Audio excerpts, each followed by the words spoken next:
South Africa's good rating on the Gender Disparity Index is a direct result of the adoption of a constitution that guarantees gender equality. But that's the only good news.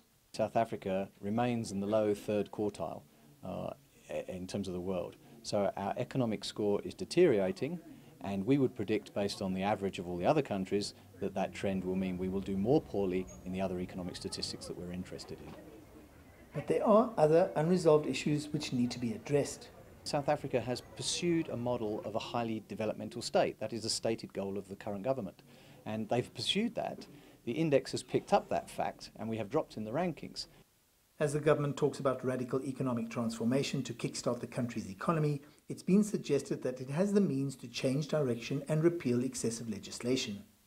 If they just apply their own guidelines, the presidency's guidelines, which by a cabinet resolution are obligatory for all laws and policies that are new, what they need to do is say they are also obligatory for the maintenance of everything that's already there, that's existing.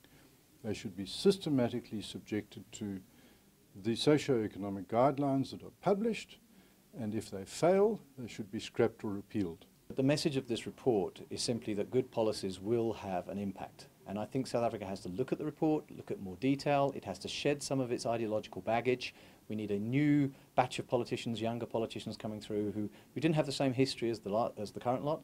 And I think they need to look at what the index is telling them, which is that freer markets are going to bring wealth and prosperity. Analysts will tell you that government is there to create the environment for economic growth, and if they're not doing it, there won't be any. I'm Angelo Coppola for CGTN in Johannesburg, South Africa.